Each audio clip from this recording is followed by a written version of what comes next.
ফাতেমা জোহরা রাদিয়াল্লাহু তাআলা আনহা নবীজির গলাটা ধরে বাপজি গালে চুমা দিয়ে বলেন, আব্বা আমার মা খাদিজাতুল কুবরা আমাকে মেরেছে, আমার গালে থাপ্পড় মেরেছে। আল্লাহ রাসূল ফাতেমাকে বাপজি বুকের সাথে জড়িয়ে ধরে নবীজির জিভটা বের করে ফাতেমার গালে যেখানে চড় মেরেছিল খাদিজাতুল কুবরা গালে 5টা আঙ্গুলের দাগ বসেছিল। আল্লাহর নবীজি জিভ দিয়ে বাপজি গালের জায়গা লাল হওয়া জায়গাটা বাপজি নেড়ে দিলেন। নবীর বরকতময় জিভের আঘাতে বাপজি না জেগে জিভের বাপজি লালায় খাদিজাতুল কুবরার চড়ের বাপজি ব্যথা ফাতেমার গাল থেকে তাড়াতাড়ি বাপজি আপনার ভালো হয়ে গেল। আল্লাহর নবী কাঁদেন আর বলেন, ওগো খাদিজা তুমি আমার মাকে কেন মেরেছো তুমি বলো। হযরতে খাদিজা হাত দুখানা জোড় করে বলেন, নবীজি বেয়াদবি হলে মাফ করবেন। নবী আপনার বেটি একটা জিনিস আমার কাছে চেয়েছিল, আমি বললাম নাই, ও কোনো মতে শোনে নাই, বারবার জিদ ধরে কান্না করেছিল। আমি রাগে সামলাতে না পেরে, আমি হাজার হলো তো আমি মানুষ, রাগ সামলাতে না পেরে আপনার মা ফাতেমার গালে আমি একটা চড় মেরে দিয়েছি। নবী আমি আর জীবনে কোনোদিন মারা তো দূরের কথা, খাদিজার চেহারার দিকে আমি চোখটা রাঙা করে তাকাবো না। আল্লাহর নবী বলেন, ওগো খাদিজা 6 মাস বয়সে আমি যখন মার পেটে ছিলাম ওই সময় আমার আব্বা জান ইন্তেকাল করেছে রে খাদিজা। 6 বছর বয়সে আমার জনম দক্ষিণে মা আমিনা বেঁচে নাই, আমিনা চলে গিয়েছে। ওরে খাদিজা আমি ছোট থেকে 6 বছর পর্যন্ত আমি আমার মাকে আমি বেশি দিন মা মা করে ডাকতে পাইলাই। আমি আমার দুদমা হালিমাতু সাদিয়ার বাড়িতে আমি মানুষ হয়েছিলাম। ওরে খাদিজা তোমার পেট থেকে যখন আমার ফাতেমা জন্ম নিয়েছিল, ফাতেমা আস্তে আস্তে বড় হলো।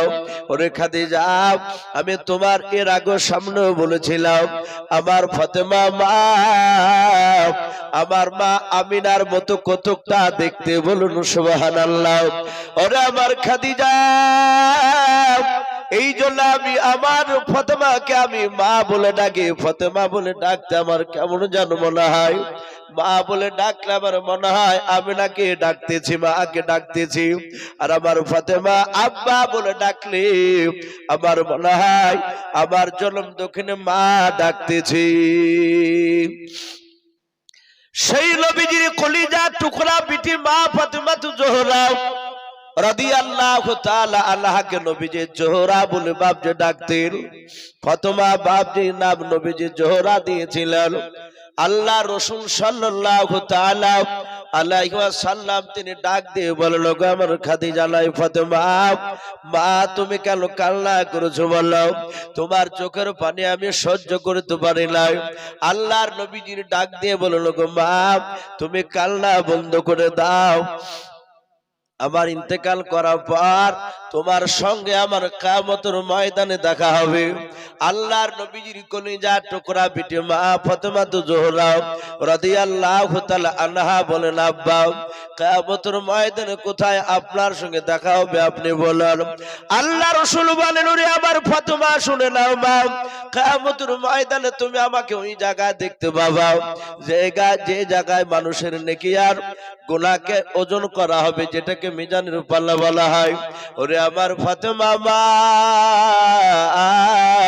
ওই জায়গায় তোমার আব্বাকে যদি দেখতে না পাও, তুমি দেখবা পুলসিরাতের ব্রিজের কাছে রাস্তার ধারে তুমি দেখবা পুলসিরাতের কাছে আমি তোমার আব্বা দাঁড়িয়ে থাকবো।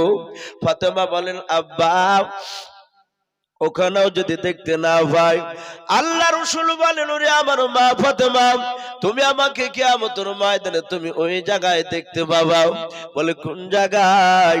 বলে যে এখানে কাউসারের পানি তোমার আব্বা অর্থাৎ আমি পয়গম্বর রাসূল, আমি নিজ হাতে আমি জান্নাতে আমার উম্মত উম্মতিদেরকে আমি জান্নাতে কাউসারের পানি ধরে ধরে আমি গিলাস আমি তাদের হাতে দিয়ে দেব। ওই জায়গায় তুমি আমাকে দেখতে পাবা। আল্লাহ রাসূলের কলিজার টুকরা বিটি ফাতেমা জোহরা রাদিয়াল্লাহু তাআলা আনহা উনি ডাক দিয়ে বলেন, আব্বা আপনি আর কিছু আমাকে বলবেন না। নবী বলেন, মা তুমি কান্না করো না, তুমি হাসো। ওগো মা, কিয়ামতের ময়দানে যেখানে জান্নাতে আমি যাব যে ঘরটায়, ওগো মা তুমি আমার সঙ্গে জান্নাতে যাবে, বলুন সুবহানাল্লাহ। মা তুমি একটু হাসো। ফাতেমা জোহরা রাদিয়াল্লাহু তাআলা আনহা তিনি হাসতে লাগলেন। জিবরিল আলাইহিস সালাম তিনি রাসূলুল্লাহর কাছে আসলেন, নবীকে সালাম দিলেন। বিশ্ব নবী বলেন, জিবরিল ভাই তুমি আসলে আমার কাছে? বলে, হুজুর হ্যাঁ আপনার কাছে আজই এসেছি, আর জীবনে কিয়ামতের আগ পর্যন্ত আমি আর আপনার কাছে আসবো না। নবী বলেন, কেন গো জিবরিল, তুমি আমার কাছে অনেকবার এসেছো, আজও আসলে, আবার তুমি বলছো আজই শেষ আসা, আর আমি কিয়ামতের আগ পর্যন্ত আসবো না। বলে, হুজুর আমার সঙ্গে আর একটা ফেরেশতা এসেছে। বলে, উনি কই? বলে, উনি দরজার বাইরে দাঁড়িয়ে আছে। বলে, ওনার নাম কি? বলে, ওনার নাম আজরাইল আলাইহিস সালাম। উনি আমার সঙ্গে আপনার সঙ্গে দেখা করতে এসেছে। নবী বললেন, ওগো মা, মা ফাতেমা তুমি একটু আড়ালে যাও, আমার সাথে এক ফেরেশতা মেহমান আমার বাড়ির দরজা দণ্ডায়মান সে দাঁড়িয়ে আছে, তোমার সম্মানার্থে সে লজ্জা আসতে পারছে না, তুমি আড়ালে যাও, আমি ওদের সাথে কথা বলি। ফাতেমা জোহরা যখন হাসতে হাসতে যাচ্ছিলেন, রাসূলের বাপজি 11টা স্ত্রীর মধ্যে সবচেয়ে ছোট স্ত্রী, তার নাম ছিল হযরতে মা আয়েশা সিদ্দিকা রাদিয়াল্লাহু তাআলা আনহা। উনি দেখলেন ফাতেমা কাঁদছিল আবার হাসছে, ব্যাপারটা কি? বলে, আয় বিটি আয়, তুমি হাসছো কেন? বলে, আব্বা আমাকে এই খুশখবরি শুনিয়েছে, সব কথাগুলো শোনালেন।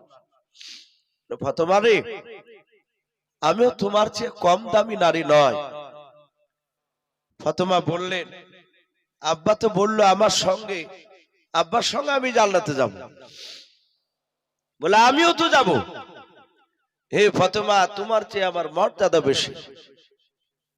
তাই কবি বলেন, ওদের দুজনার মা বিটির মধ্যে ফাতেমার আপন মা কিন্তু আয়েশা নয়, তার সৎ মা আপন মা ছিল হযরতে খাদিজাতুল কুবরা রাদিয়াল্লাহু তাআলা আনহা।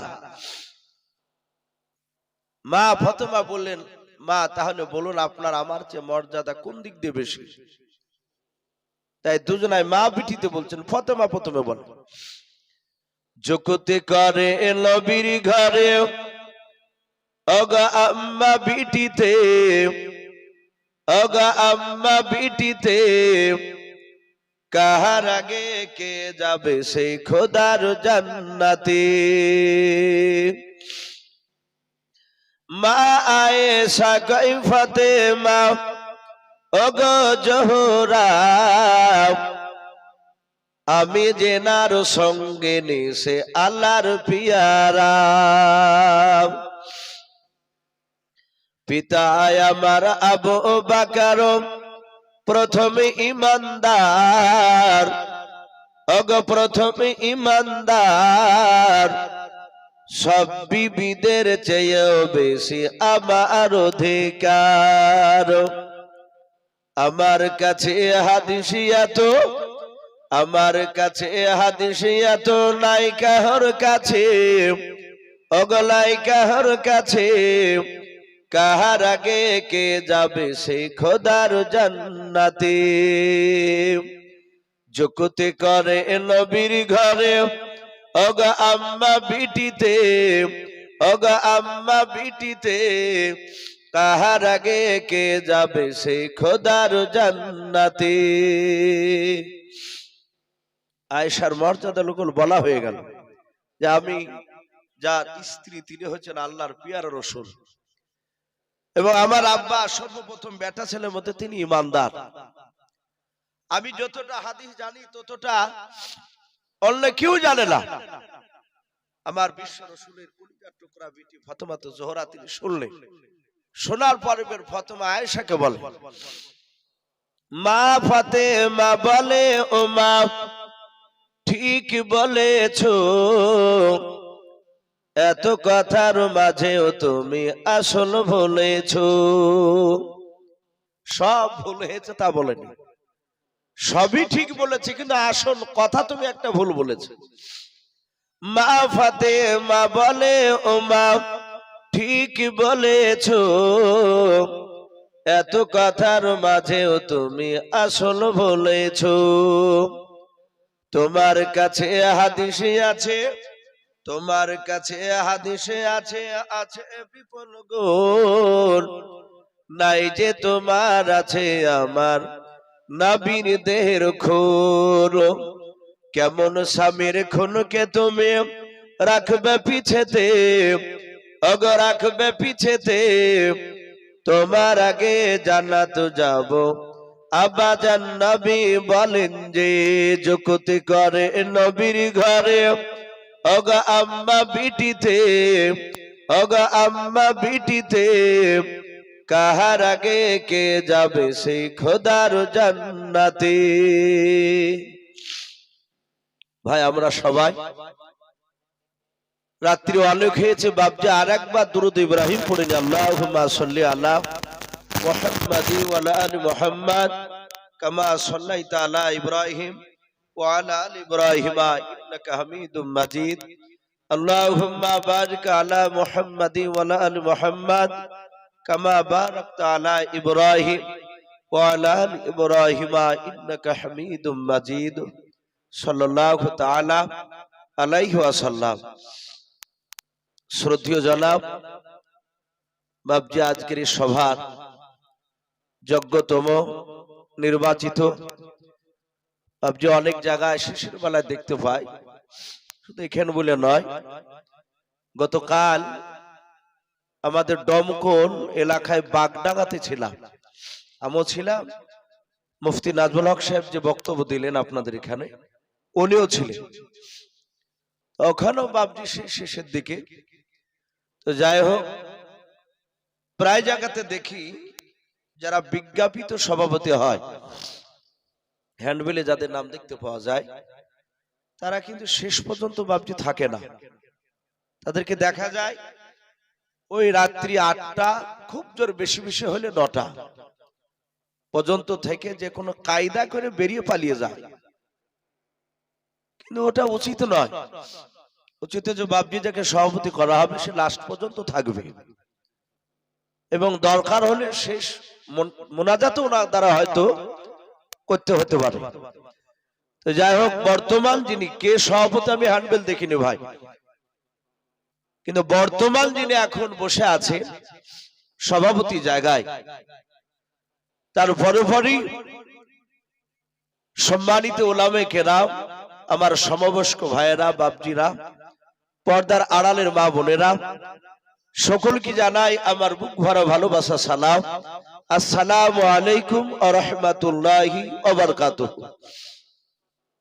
সমস্ত প্রশংসা সে মহান রব্বুল আলামিনের জন্য, যে মহান রব্বুল আলামিন আমাদেরকে বড় ভালোবেসে রহম করে এই কিটকিটে বাপজি ঠান্ডা রাত্রিতে রব্বুল আলামিন এতক্ষণ পর্যন্ত যে বসে রেখেছেন, আমরা বসে থাকতে পেরেছি, তাই মহান রব্বুল আলামিনের দরবারে গভীর রাত্রিবেলায় শুকরিয়া স্বরূপ আদায় করে বলুন আলহামদুলিল্লাহ। আরেকবার প্রাণ ভরে বলুন আলহামদুলিল্লাহ।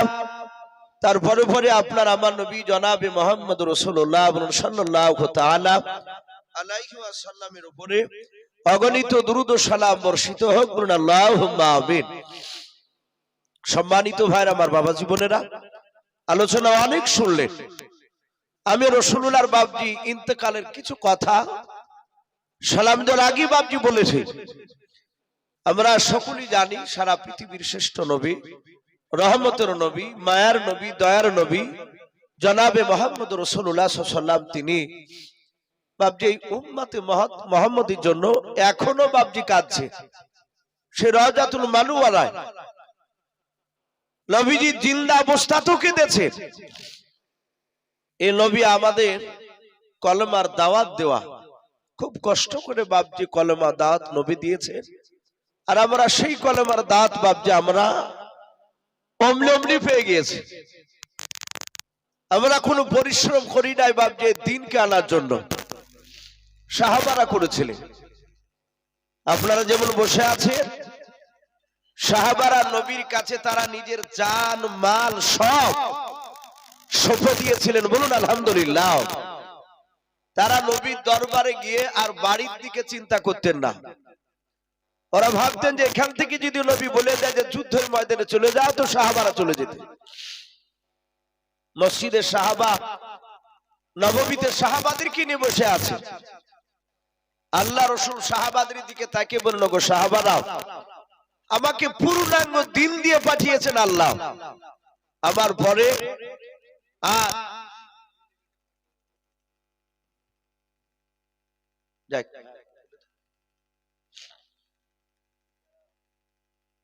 ভালো। যারা এখনো পর্যন্ত খাওয়া দাওয়া করেননি আপনারা ফ্রি খেয়ে নেন। আমাদের কমিটির পক্ষ থেকে ঘোষণা, আপনারা ফ্রি খাওয়া দাওয়া সেরে নেন। যাক ভাই, যদি কেউ বাকি থাকে লজ্জা করবেন না। হয়তো অনেকে ভাববেন যে টাকা দিলাম দিইনি, তখন যাইনি, এখন ফ্রিতে গেলে হয়তো ভাববে যে দেখ ফ্রি পেয়েছে চলে এসেছে। এটা ভাববেন না ভাই, খাওয়া দাওয়া করে আসবেন, ক্ষুধা লাগলে অসুবিধা নেই, যেহেতু কমিটির তরফ থেকে বাপজি হুকুম দেওয়া হয়েছে। তা আল্লাহ রসুল বললেন, ওগো সাহাবারা, আমাকে পূর্ণাঙ্গ দিল দিয়ে পাঠিয়েছে, আমার পরে আর নবী রসুল আসবে না। আসবে কথা বলো, দুনিয়াতে কিয়ামতের আগ পর্যন্ত নবী আসবে, কিন্তু মহান রব্বুল আলামিনের রসুল বলেছেন, আমার পরে পৃথিবীতে 30টা কাযযাব মিথ্যাবাদী তারা নবুয়ত দাবি করবে। তারা সবাই জাহান্নামী, তারা বেঈমান। কিন্তু নবী আরো বলেন, একটা নবী রসুল একজন, তিনি আসবে কিয়ামতের আগে। তিনি নবী রসুল হয়ে নন, তিনি আসবেন আমার উম্মত হয়ে, বলুন আলহামদুলিল্লাহ। সেই নবীটার নাম বাপজি মনে আছে কারো? হযরতে ঈসা আলাইহিস সালাম। আল্লাহ তার দোয়া কবুল করে নিয়েছেন। তো নবীজি বললেন, ওগো সাহাবাই কেরাম, আমার পরে আর নবী রসুল আসবে না, আমার ঈসা ভাই আসবে আমার উম্মত হয়ে। তিনি 40 বছর বেঁচে থাকবেন, দিনের দাওয়াত দিবেন, একবারও তিনি বলবেন না যে আমি নবী এবং রসুল। উনি নবী আগে ছিলেন, কিন্তু নবীর উম্মত হয়ে আসবে। আল্লাহ রাব্বুল আলামিন ঈসা আলাইহিস সালামের দোয়াকে আল্লাহ কবুল করেছিলেন। বহু নবী দোয়া করেছিলেন, সবারই দোয়া কবুল হয়নি বাপ। আল্লাহ রসুল বললেন, ওগো সাহাবা, আমি তোমাদের একজনাকে আমি দেখতে চাই, আমার কলেমার দাওয়াত নিয়ে যাবা। সবাই না, সাহাবা রাদিয়াল্লাহু তাআলা আনহুম আজমান গুনে নাও। মাহফিলের মাঝ থেকে বাপজি একজন সাহাবা তিনি দাঁড়িয়ে গেলেন।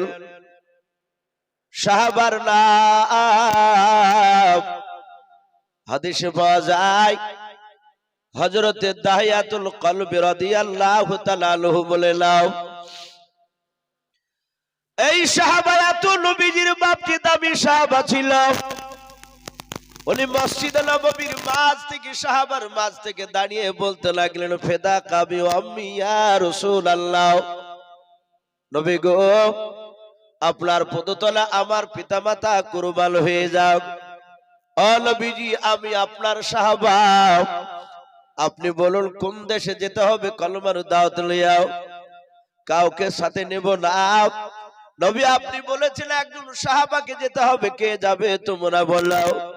আমি আপনার সাহাবা দাহিয়াতুল কলবি দাঁড়িয়ে গেছে, আপনি হুকুম দেন কোন দেশে যাওয়া লাগবে। আল্লাহর নবী বলেন, সাহাবা, আমি এমন একটা দেশের নাম করব, ওই দেশের বাদশাহ সে আল্লাহ রসুলকে চিনে নাও। ওই দেশের প্রতিটা নাগরিক প্রজা তারা আল্লাহর নবীকেও চিনে না, আল্লাহকে চিনে নাও। সবাই তারা আগুন পূজা করে বলে ওই দেশে যাব। সাহাবা দাহিয়াতুল কলবি তিনি মনে মনে ভাবলেন, নবী এমন একটা দেশে যেতে বলেছে, ওই দেশের বাবা, ওই দেশে বেঁচে থাকতেও পারে আর নাও থাকতে পারে। আল্লাহর নবীজির সাহাবা বলেন, নবী চিন্তা করবেন না, আপনি পাঠিয়ে দাও। দেশটার নাম বলুন। আল্লাহর নবীজি দেশটার নাম বলেন রম দেশ, রম দেশ। এবং ওই দেশের বাদশার নাম বলেন হিরাক্লিয়াস। আল্লাহর নবীর সাহাবা বাপজি দাঁড়িয়ে গেলেন। নবীজির সাহাবা বলে, নবী একটা চিঠি লিখে দেন। নবীজি লেখাপড়া জানতেন না। নবীজির একজন সাহাবা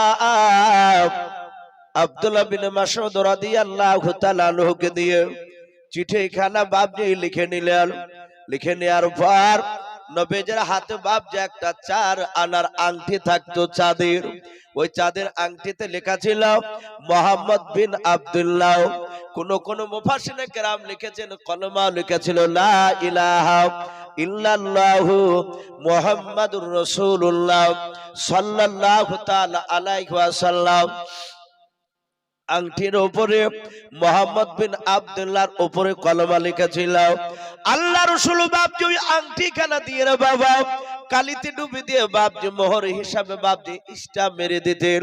আল্লাহর নবী যে চিঠি খানা সাহাবার মারফতে বাপজি লিখে নেওয়ার পর বলেন, সাহাবা যা তুমি রোম দেশের বাদশা হিরাক্লিয়াসের কাছে চিঠিখানা নিয়ে যাও। ওরে সাহাবা শুনে নাও, আমি হিরাক্লিয়াসের প্রশংসা আমি অনেক মানুষের মুখে শুনেছি। সে আমাকে দেখে নাই, আমিও তাকে দেখে নাই। ওরে সাহাবা ওই হিরাক্লিয়াসের কাছে গিয়ে তুমি হিকমতের সহিত কথা বলবা। ওই বাদশা বেঈমান হলো, বাদশা অত্যন্ত বুদ্ধিজীবী। ওই বাদশা শুনে নাও, ওর দরবারে কেউ যদি মিথ্যা কথা বলে, বাদশা মিথ্যা কথা যদি ধরতে পারে, প্রমাণ পেয়ে যায় যে মিথ্যা কথা বলবে, বাদশা ধরতে পারলে তাকে মৃত্যু দণ্ড দিয়ে দেবে, তাকে জবাই করে দেবে। এই দাহিয়াতুল কলবি তুমি সাবধানে দিনের দাওয়াত দিবা। বলে চিন্তা করবেন না, আমি চলে যাব। আল্লাহ রসুলের বাপ যে সাহাবার হাত থেকে নিয়ে নয়, নবীর হাত থেকে সাহাবা চিঠিখানা নেওয়ার পর ঘোড়ায় চেপে বাপজি রোম দেশের সম্রাট বাপজি হিরাক্লিয়াসের কাছে চলে গেলেন। 5000 বাপজি প্রজারা সারাদিন হিরাক্লিয়াসকে নিয়ে বাপজি বসে থাকতো, পরামর্শ নিত হিরাক্লিয়াস বাপজি মানুষদের সঙ্গে। এই জন্য বাপজি হিরাক্লিয়াস কোনো মতে বাপজি ঠকতো না, কোনো বিপদে বাপজি পড়তো না। হিরাক্লিয়াসের কাছে গিয়ে বলে, বাদশাহ আমি মদিনা থেকে এসেছি। বলে কে তুমি? বলো। বলে আমি নবীর সাহাবা হযরত দাহিয়াতুল কলবি রাদিয়াল্লাহু তাআলা আনহু। ওগো বাদশাহ আপনি নাকি আগুন পূজা করে? বলে হ্যাঁ। বলে আপনার পূজারা আগুন পূজা করে? বলে হ্যাঁ। বলে আপনি আল্লাহকে চিনেন না? বলে নাও। বলে নবীকে চিনেন না? বলে নাও। বলে চিঠিখানা আখিরি জামানের পয়গম্বর রাসূল সাল্লাল্লাহু তাআলা আলাইহি ওয়াসাল্লাম দিয়েছেন, এই চিঠিখানা আপনি নিয়ে নেন, আপনি পড়ান। হিরাক্লিয়াস বাপজি চিঠিখানা নেওয়ার পর রে বাবা তার চোখ দুটো বাপজি কুখের মতো লাল হয়ে গেল। তার 5000 প্রজারা বলল, বাদশাহ চিঠিতে এমন কি লেখা আছে বলল। ডাকে দিয়ে বলল, প্রজারা এই নবী মুহাম্মদ সাল্লাল্লাহু আখিরি জামানার পয়গম্বর এই চিঠিতে লিখেছে, শুনে নাও। সে এক আল্লাহকে মানতে বলেছে, তাকে নবী বলে মানতে বলেছে, কিন্তু আমরা এক আল্লাহকে মানি না, মুহাম্মদকে নবী বলে মানি না। আমরা আগুন পূজা করে, আমরা অনেকগুলোকে আমরা দেবতা বলে মানি, আমরা ভগবান বলে মানি। এই লোকটার কথা শোনা যাবে না। 5000 লোকেরা ডাক দিয়ে বলেছিল, হুজুর এখনো জিন্দা রাখবেন না, আপনি একে জবাই করে দেন, হত্যা করে দেন। হিরাক্লিয়াস বলেছিল, বন্ধুরা এই আমার প্রজারা তোমরা চুপচাপ বসে যাও, একে কে করতে হবে না করতে হবে সেটা আমি চিন্তা ভাবনা করে দেখব। আল্লাহর নবী জনাবে মুহাম্মদুর রাসূলুল্লাহ সাল্লাল্লাহু তাআলা আলাইহি ওয়াসাল্লামের সাহাবা দাহিয়াতুল কলবির কে বাবা সামনে দাঁড় করে রেখেছে। দাহিয়াতুল কলবিকে ডাক দিয়ে বলেছিল, ওই রোম দেশের বাদশা ডাক দিয়ে বলেছিল, ভাই তোমার নাম দাহিয়াতুল কলবি? বলে হ্যাঁ। বলে তুমি নবীর সাহাবা? বলে হ্যাঁ। বলে বাড়ি তোমার কোথায়? বলে মদিনায়। তোমার নবী কোথায় আছে? বলে মদিনায়। বলে দাহিয়াতুল কলবি ভাই, বলো তোমার নবীর চরিত্র ব্যাপারে একটু খুলে বলো, কেমন লোকটা, ভালো ছিল না খারাপ ছিল বলো। দাহিয়াতুল কলবি ডাক দিয়ে বলেছিল, বাদশাহ আমার নবীজি কেমন ভালো মানুষ আপনি শোনেন নাই? বলে নাও। বলে নবী এত ভালো, নবীজের মসজিদে নববীর ভিতরে এক ইহুদির সন্তান যুবক ইচ্ছাকৃত সাহাবাদের সামনে নবীজি সেখানে জিন্দা ছিলেন, নবীকে সামনে রেখে দিয়া নবীর সাহাবাদেরকে সামনে রেখে মসজিদে নববীর ভিতরে যে জায়গায় ইমাম দাঁড়িয়ে নামাজ পড়ে ওটাকে বাবজি মেহরাব বলা হয়। আর যে জায়গায় জুম্মার দিনে বাবজি তিনটা ধাপি করা থাকে ওখানে দাঁড়ায় ইমাম খুতবা পড়তে পড়ে না, ওটাকে মিম্বার বলা হয়। মিম্বার আর মেহরাব দুই রকম বলা হয়েছে। ওই মিম্বারের বাবজি দাঁড়িয়ে আল্লাহ রাসূল বাবজি আপনার ওখানে বসেছিলেন না, নবী আমার মেহরাবে বাবজি বসেছিলেন। আর ইহুদি বেঈমান সোজা মসজিদে প্রবেশ করার পর আল্লাহ রাসূলের বাবজি মিম্বারে দাঁড়িয়ে ছটছাড় করে পেশাব করতে লাগলো। 5000 লোকেরা তারা অবাক নয়নে বাবজি চেয়ে থাকলো। হিরাক্লিয়াস বলে তারপর কি হলো বলো? বলে বাদশাহ আমাদের একজন সাথী ভাই উমর তলোয়ার নিয়ে দাঁড়িয়ে গিয়েছিল তাকে জবাই করার জন্য, হত্যা করার জন্য। আল্লাহর নবী বলেন, উমর উত্তেজিত হও না, তুমি বসে যাও। এই সময় পেছাব করেছে, এর পেছাবের গতিটা বাধা পড়ে যাবে, পেছাবে তার অসুখ জ্বলবে যাবে পেছাবের দ্বারে। এই উমর ওকে পেছাব ক্লিয়ার করে করতে দাও। রোম দেশের সম্রাট বাবজি অবাক হয়ে নেচে আছে, বলে এত বড় অন্যায় কাজ করলো তোমার নবী কিছু বললো না? বলে নাও। ও বাবজি ভাইরাও, আপনারা হয়তো অনেকেই বাবজি মিডিয়াতে দেখেছেন, উত্তরপ্রদেশের বাবা প্রায় 2 মাস বাবজি পার হয়ে গেল। অনেক কয়েকজন বাবজি উমরাতে গিয়েছিল হজ করতে মক্কা নগরে। অনেক বয়স্ক লোক ছিল বাবজি ওই গাড়িতে আস্তে আস্তে যে কোনো একটা জায়গায় জঙ্গলের ধারে রাস্তার ধারে নতুন উমরা থেকে হজ করে বাবজি বাড়ি ফিরেছিল। ওই উমরা যাত্রীরা তারা ডাক দিয়ে বলেছিল, ও ড্রাইভার সাহেব আমরা একটু পেছাব করব। জঙ্গলে বাবজি দাঁড় করে দিয়ে রাস্তায় 5 জনা বাবজি আপনার হাজী সাহেব তারা ওই উমরা করে আসছিল। গাড়ি থেকে নেমে বাবজি একটু আড়ালে গিয়ে পেছাব করেছে, কিন্তু যেখানে পেছাব করেছে ওখান থেকে প্রায় 500 হাত দূরে বাবজি একটা মন্দির ছিল। এক শ্রেণী উগ্রবাদী শয়তানেরা ওই হাজী সাহেবদেরকে বাবজি বয়স্ক লোকেদেরকে ধরে নিয়ে এসে এমনকি মন্দিরের সামনে বাবজি তাদেরকে মাথা নত করে নিয়ে চলো। অপরাধ কেন মন্দিরের সামনে পেশাব করবে অথচ অনেকটা দূরে ছিল। ও বাবজি ভাইরা, সারা পৃথিবীর শ্রেষ্ঠ মহামানব আল্লাহ রাসূলের বাবজি এত চরিত্র মহান, সেই নবী ওমরকে বলেন, ওমর তুমি উত্তেজিত হয়ে না, বসে যাও। ওমর বসে বলল, ইহুদির সন্তান ভালো করে পেছাব করে বাবজি বেরিয়ে সোজা চলে যাচ্ছে। আল্লাহর দরদি নবীজির সাহাবারা কেউ বাবজি কথা বলে না, শুধু নবীর দিকে চেয়ে আছে। নবী কেন কিছু বললো না? এত বড় অন্যায় করলো। আল্লাহ রাসূল ডাক দিয়ে বলে, ইহুদি বাবা, ইহুদির সন্তান দাঁড়িয়ে বললেন, আপনি আমাকে ডাকলেন? বলে হ্যাঁ।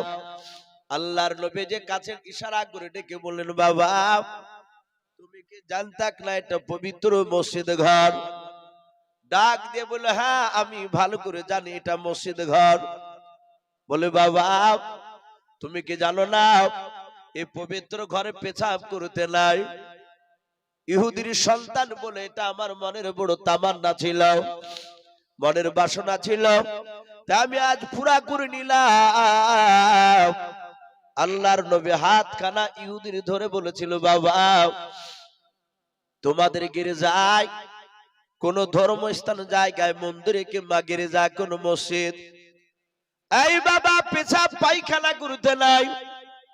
যে কোনো জাতির মানুষ যেটাকে পবিত্র স্থান বলে মানবে। ও বাবা শুনে নাও, তোমার গির্জায় যদি কোনো মানুষ পেশাব করে দেয়, তুমি কি রাগ করবা নাও? বলে অবশ্যই রাগ করবো, তাকে ধরে হত্যা করে দেব। নবী বললেন, বাবা যেমন তোমার ধর্মের গির্জায় যদি কেউ পেশাব করে তোমার গায়ে জ্বালা লাগবে, রাগ হবে, এরকম তো সাহাবার আমার বন্ধুদেরও রাগ হতে পারে। বাবা রে, কোন ধর্ম স্থানে যেন পেশাব পায়খানা করবা না, এটা করতে হয় না। তুমি আমার ধর্মকে তুমি না মানতে পারো, কিন্তু তাই বলে তুমি আমার ধর্মকে তুমি অপমান করতে পারবা না। কেউ যদি বাপজি মন্দিরকে যদি না মানে, মন্দিরের বিরুদ্ধে বাপজি কথা বলতে পাবেন না। হযরত বাপজি নবীজি যখন এই কথা বললেন, ইহুদের সোজা বাপজি বাড়ি চলে গেল। বাড়ি যাওয়ার ভান করে আল্লাহর নবীজির মসজিদ নববীর একটা পাঁচিলের আড়ালে দাঁড়িয়ে গেল। তখনকার পাঁচিল ছিল খাজুর গাছের পাতার ডাল দিয়ে ঘেরাও। দেখে নবী আমার আড়ালে এমন কি কথা বলে সাহাবাদেরকে নিয়ে। আল্লাহর নবী বলেন, উমার তাড়াতাড়ি এক বালতি পানি নিয়ে এসো। সাহাবার মারফতে পানি নিয়ে আসলেন। নবীজি সাহাবাদেরকে নিয়ে ওই মসজিদ খানা ধৌত করে দিলেন। আল্লাহর নবী বলেন, সাহাবাব বলো বলো সাহাবাব, এই মসজিদটা পাক না নাপাক? বলে নাপাক থেকে পাক হয়ে গিয়েছে।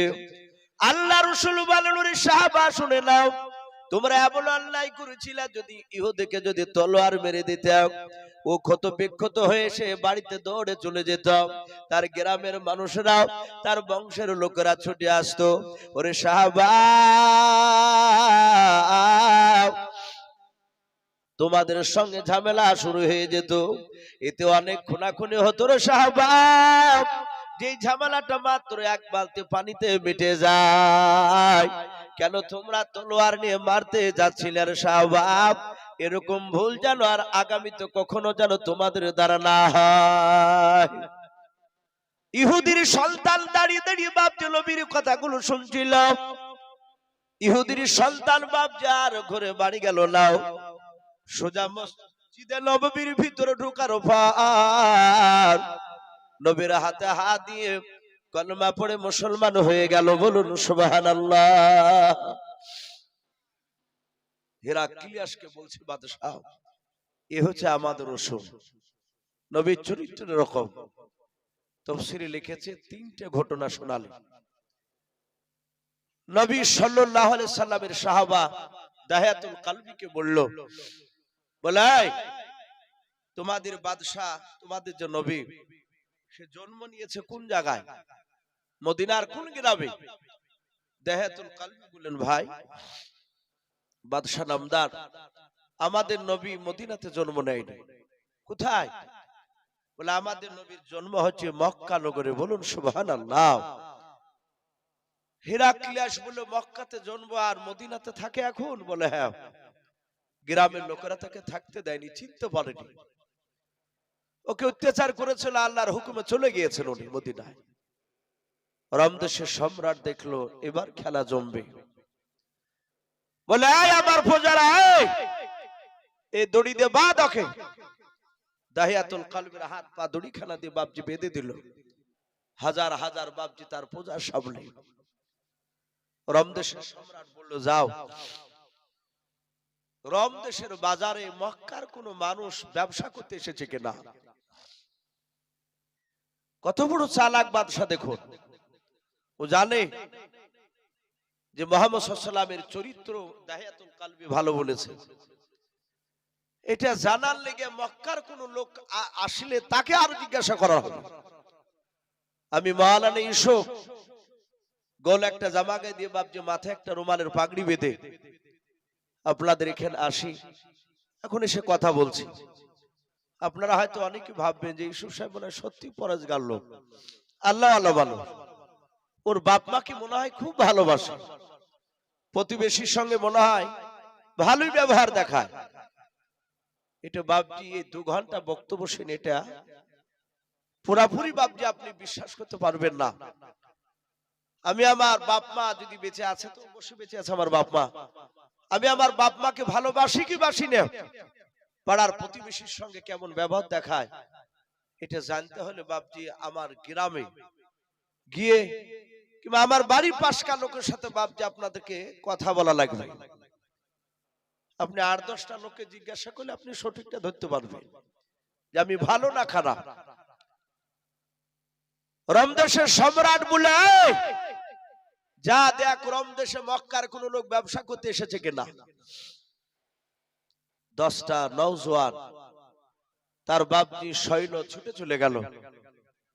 যেমন আপনাদের ভগবান বলে একটা বড় বাজার, ডাক দিয়ে এরকম রমদেশের বাজারে গিয়ে বলল, কেউ আছো মক্কা নগরের মানুষ? কিন্তু কেতাবে লিখেছে মক্কা নগর থেকে আবু সুফিয়ান, পরবর্তীকালে তিনি ঈমান এনেছিল, কিন্তু ওই সময় ঈমান আনেনি, সে তখন বেঈমান ছিল। যেমন আবু জেহেল একটা বড় কাফেরের নেতা, উতবা সাইবারা যেমন কাফেরের নেতা, অনুরূপ ভাবে আবু সুফিয়ানও বাপজি বড় একটা কাফেরের নেতা, সেও এক বংশে। আবু সুফিয়ান বলল, ভাই আমাদের বাড়ি হচ্ছে মক্কা নগরে। সৈন্যরা বলল, তোমার নাম কি? বলে আমার নাম হচ্ছে আবু সুফিয়ান। কজনা এসেছে? বলে আমরা এসেছি মাত্র 10 জনা। বলে তাই? বলে হ্যাঁ। বলে এক্ষুনি চলো। রমদেশের সম্রাট হিরাক্লিয়াসের কাছে বাপজি নিয়ে গেল। আবু সুফিয়ান বাদী বাপজি দেখতে পেয়েছে, এই তো বেটা। কাকে কথা বলে? ওই দাহিয়াতুল কালবি। ওকে দেখে ভাবছে যে বেটা এত দূরে এসেছে। রমদেশের সম্রাট বলল, তোমার নাম কি ভাই? আবু সুফিয়ান বলল, আমার নাম আবু সুফিয়ান। এরা আমার ভক্ত, এরা আমার ব্যবসা করতে এসেছে, আমি ব্যবসা করতে এসেছি, এরা সবাই আমাকে মুরল বলে মানে। বাদশাহ, আমি মক্কা নগরে একটা গোত্রের বড় নেতা। বলল, তুমি এই দাহিয়াতুল কালবিকে চিনো? হাসছে আর বলছে, আমি ওকে চিনি। ওর যে নবী পাগলা, সে পাগলা নবীকেও চিনি। বলুন আস্তাগফিরুল্লাহ। ওরা তো নবীকে ভালো বলে মানে না। যার সাথে যার দেখবেন বাপজি মহব্বত নাই। আপনাদের এই আলাইহিম বলেন তো নাকি? আমার এই বন্ধুকে আলাইকুম বলেন। এই নামটা আপনাদের এই গ্রামে এসে জানতে পেরেছি ভাই। তাছাড়া একই সঙ্গে বাপজি মাদ্রাসায় থেকেছি, তখন রহমাতুল্লাহ বলি চিনি। আর হয়তো সামনে বসে রেখে বাপজি তার প্রশংসা করা হয়তো ঠিক নয়।